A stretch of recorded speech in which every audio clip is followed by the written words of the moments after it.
सुप्रभात मंडळी. आपण वाचत आहोत इंडियाज मोस्ट फिअरलेस या शिव अरोर आणि राहुल सिंग यांच्या पुस्तकाचा मराठी अनुवाद जो संध्या रानडे यांनी केला आहे. आणि सध्या आपण जी गोष्ट वाचत आहोत ती आहे लान्स नाईक हणमंथप्पा कोप्पड यांच्यावर आधारित आणि त्याचं शीर्षक आहे याचं उत्तर वैद्यकशास्त्राजवळसुद्धा नाही.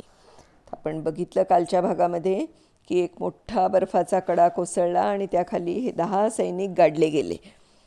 तर पुढे बघूया काय होतं आहे. 2 तासांनी मेजर बिपिन आणि त्यांच्याबरोबरची पथकं दुर्घटनास्थळी पोचली. जे घडलं होतं त्याचं त्यांना आकलन होईपर्यंतच कितीतरी वेळ गेला. सोनम पोस्टवर कोसळलेल्या त्या पहाडाचा प्रचंड राडारोडा पाहावं तिकडे विखुरलेला होता. बघण्यासारखं काही बाकी उरलंच नव्हतं तिथे. ते सगळं उद्ध्वस्त करून टाकणारं दृश्य ते सैनिक कधीही विसरू शकणार नव्हते. हेलिकॉप्टर्स लगेचच आणखी काही महत्त्वाच्या व्यक्तींना घेऊन तिथे पोचले. यावेळी त्यांनी डॉक्टर्स आणि लष्करातले प्रथम दर्जाचे गिर्यारोहक यांना आणलं होतं.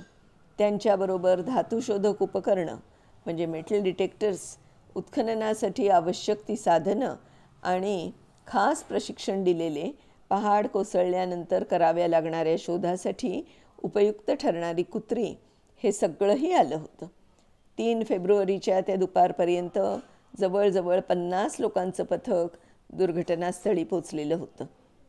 हे एका शब्दांमध्ये वर्णन करता येणार नाही एवढं मोठं आव्हान तिथली परिस्थिती आणि लष्करी साहित्य यांच्या संदर्भात त्या सगळ्यांसमोर उभं ठाकलं होतं.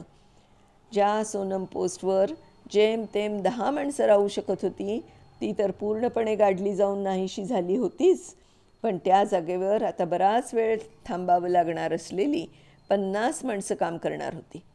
कर्नल दिनेश सिंग यांच्या सियाचीन बेस कॅम्पच्या लोकांशी समन्वय साधत त्या बचाव पथकाला आता तिथं तंबू उभारायचे होते. स्वतःसकट त्या सगळ्यांसाठी अन्न, पाणी, औषधं यांची सोय करायची होती. अशा ठिकाणी अशा कठीण वेळेला सुरू असलेल्या मदतकार्यात झालेली बारीकशीही चूक महागात पडण्याची शक्यता होतीच. प्रत्येक निर्णय आम्हाला अत्यंत काळजीपूर्वक घ्यावा लागत होता. ही सगळी माणसं 20,500 फूट उंचीवरच्या अत्यंत कष्टप्रद कामाला सुरुवात करणार होती. आमच्या हातून चूक घडणं म्हणजे आणखी काही माणसं जखमी होणं किंवा त्यांना मृत्यू येणं, कर्नल दिनेश म्हणाले. स्वतःबरोबर आणलेली कुत्री, खोदकामाची उपकरणं आणि ओठांवर देवाची प्रार्थना यांच्यासह त्या माणसांनी तिथे पडलेल्या बर्फाच्या थंडगार आणि प्रचंड ढिगाऱ्यात त्यांच्या खोदकामाला सुरुवात केली. सोनम पोस्टवरचं तापमान त्यांना थोड्या थोड्या वेळानं थांबायला लावत होतं. वरचे वर बधीर होणारी बोटं आणि हातपाय त्यांना परत परत हलवून वाकवून पूर्वस्थितीत आणणं भाग होतं.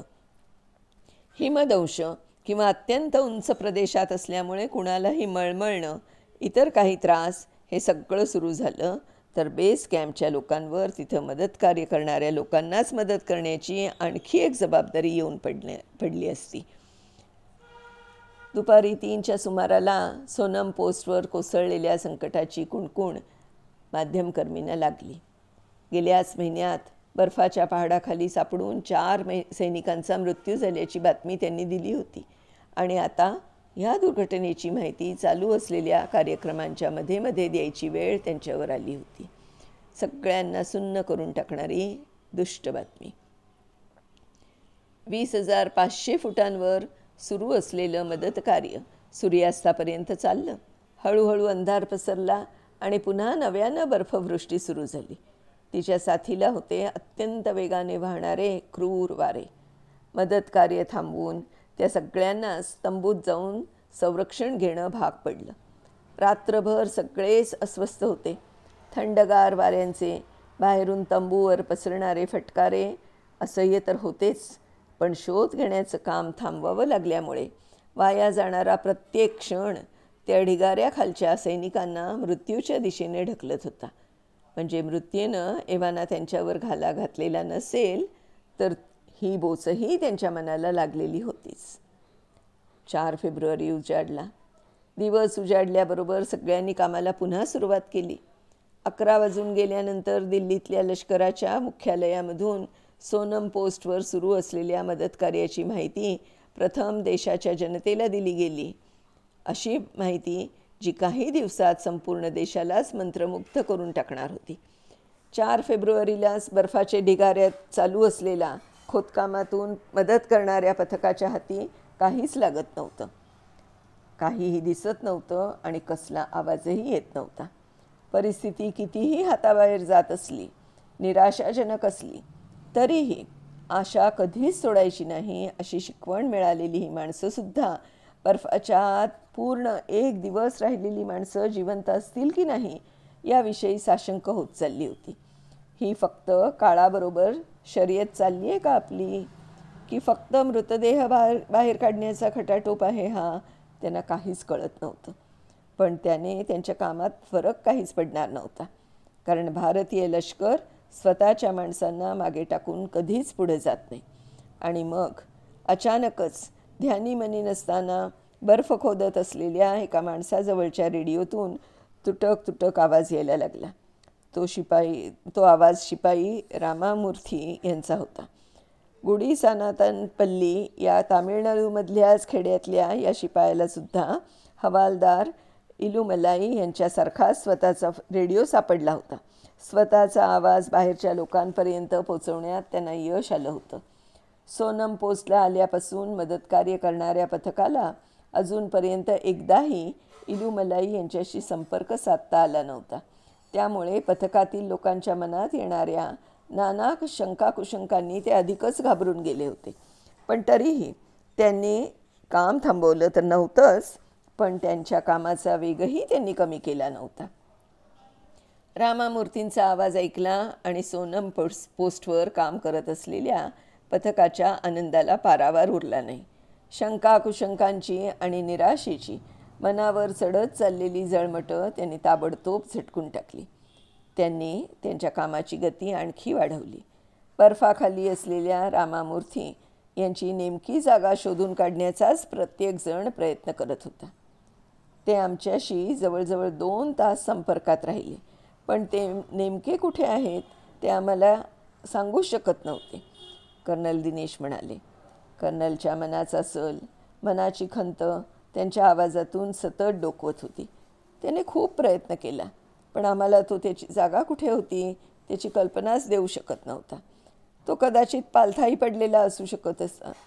आम्ही फक्त अंदाजच करू शकत होतो. त्याला आणि आम्हालाही माहीत होतं की त्याच्या रेडिओ सेटची बॅटरी थोड्याच वेळात संपणार होती. रात्री 9च्या जरा वेळातही रामामूर्तींचा आवाज शांत झाला. सियाचीन बॅटल स्कूलचं पथकही त्या दिवशी तिथे आलं होतं. त्यांच्याजवळ खास सेन्सर सिस्टीम्सही होत्या, ज्या बर्फातून आरपार बघू शकत असत. ह्या नव्या टीमनं येताना झाडं कापायची काही उपकरणंही आणली होती आणि त्याच्यामुळे बर्फ अधिक झपाट्याने कापला जाऊ शकत होता. रामामूर्ती यांचा आवाज बंद झाला तोपर्यंत मदतकार्य करणाऱ्या पथकांमधल्या माणसांची संख्या 110 झाली होती. 50 मुलकी हमालांचं पथकही कामाला लागलं होतं. सोनम पोस्टवर लागणारी उपकरणं ते आणून पोचवत होते. बर्फाखालच्या आवाजाने मदत करणाऱ्या मंडळींचा उत्साह खूपच वाढला होता. पण त्यानंतरची शांतता असह्य, जीवघेणी होती. त्या सगळ्यांच्या कामाचा वेग पुन्हा एकदा मंदावला. मदतकार्य रात्री उशिरापर्यंत चालूच होतं आणि नंतरचे 2 दिवसही सगळ्यांनी प्रयत्नांची पराकाष्ठा केली. पण 42 तासांनंतरही त्यांना कुणालाच काही ऐकू आलं नाही, काही दिसलं नाही. बारीकसा तरी आवाज बर्फाखालून यावा म्हणून प्रत्येकाचेच कान आतुरलेले होते. काही जणांनी तर थेट बर्फालाच कान लावून बर्फाखालून काही ऐकू येत होतं का त्याची चाहूल घेण्याचा प्रयत्नही केला, पण त्यांना काहीही ऐकू आलं नाही. बर्फाचा कडा कोसळल्यापासून 5 दिवसात म्हणजे 7 फेब्रुवारीपर्यंत मदत करणाऱ्या पथकाने 60 फूट खोल असलेले 3 खड्डे बर्फाच्या कड्याच्या उरलेल्या राडारोड्यातून सरळ खोदले होते. कर्नल दिनेश म्हणाले, बर्फाखालच्या माणसांचा मागमूस लागेल अशी एखादी तरी वस्तू मिळते का हे शोधण्यासाठी आम्ही अक्षरशः झगडत होतो आणि अचानक 7 फेब्रुवारीला संध्याकाळी 6च्या सुमाराला आम्हाला काहीतरी दिसलं. ज्या पथकातले लोक एका दांड्यावर उभं राहून त्याचं काम करत होते त्यांना त्या खड्ड्याच्या बाजूने एक केबल बाहेर आलेली दिसली. परस्परांशी संवाद साधण्याच्या, संदेश पाठवण्याच्या कामी वापरली जाणारी ती केबल होती.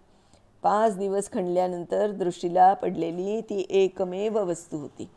बर्फात घडलेल्या त्या उत्खननात सापडलेली पहिली वस्तू. आता आमचं मुख्य काम होतं ते ती केबल जाईल तशा तशा दिशांनी खोदत राहणं. सोनम पोस्टवर मदत कार्यासाठी आलेला एक गिर्यारोहक म्हणाला, आता उभ्या दिशेने खणत राहणं कठीण होत चाललं होतं. आम्ही उभे होतो तो दांडाही स्थिर नव्हता. आमच्या वर असलेल्या पिंपाचे अर्धे अर्धे भाग आम्ही आणखी थोडे खाली केले. त्यामुळे त्या दांड्यासकट आम्ही आणखी खाली जाण्याची शक्यता कमी झाली. त्यांच्या वरच्या भागावर असलेला निळा बर्फ केव्हाही कोसळेल आणि त्यांना खालच्या खड्ड्यांमध्ये गाडेल ही एक भीतीच होती. तरीही सर्व प्रकारची काळजी घेत त्यांनी केबल जात होती त्या मार्गाने आडवा बोगदा करायला सुरुवात केली. पण बघता बघता रात्र झाली आणि त्या संबंध आठवड्यात त्या जागी अनुभवले नव्हते इतके वेगवान, इतके दुष्ट वारे सुरू झाले. दोरखंडाच्या साहाय्याने घाईघाईने वर येत त्या सगळ्यांनी त्यांच्या तंबूकडे धाव घेतली. शोध घेण्याचं काम आता आणखी 1 दिवस पुढे गेलं होतं. पण त्याला कुणाचाच इलाज नव्हता. पण त्या सगळ्यांच्या मनाची एवढी तरी त्या खात्री झाली होती की त्या सैनिकांपर्यंत नेऊन पोचवणारी एक तरी गोष्ट आता आपल्याला सापडली होती.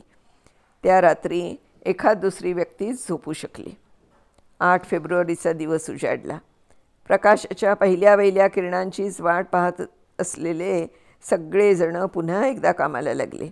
हाडं गोठवून टाकणारी थंडी होती, तरीही ती सकाळ खूप शांत प्रसन्न होती असं त्या सगळ्यांना आठवते.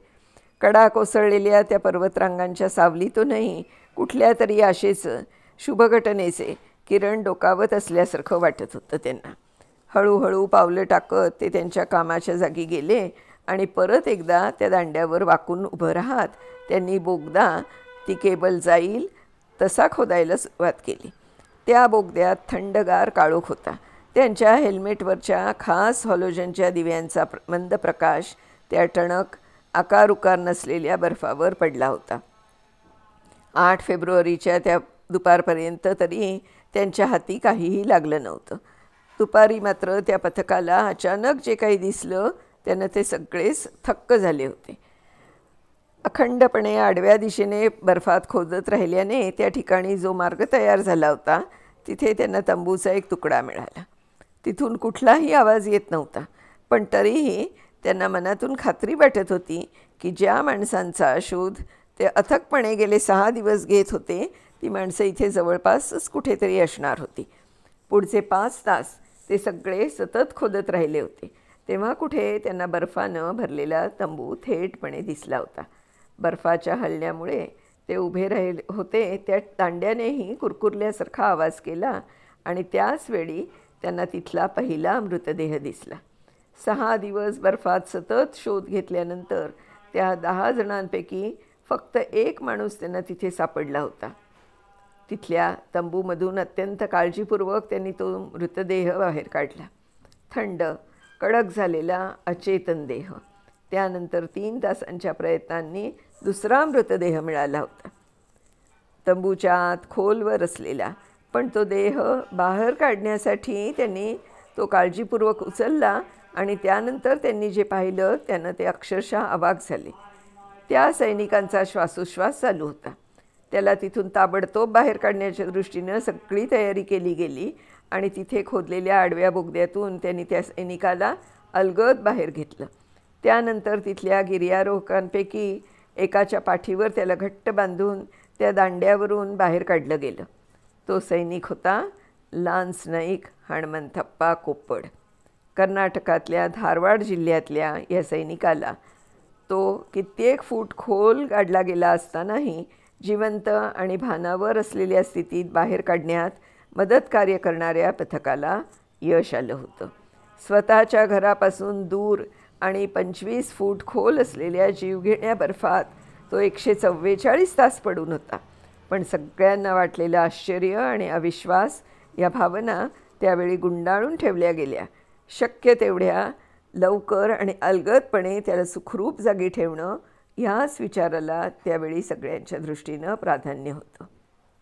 मंडळी, आता पुढच्या भागात आपण बघूया की लान्स नाईक, हणमंतप्पा कोपड हे यांचा श्वासोश्वास चालू असताना त्यांना बाहेर तर काढलं गेलं, पण पुढे त्यांचं काय झालं, त्यांच्यावर उपचार झाले, तिथेच झाले का आणखीन कुठे त्यांना नेलं गेलं, ते सगळं पुढच्या भागात बघूया.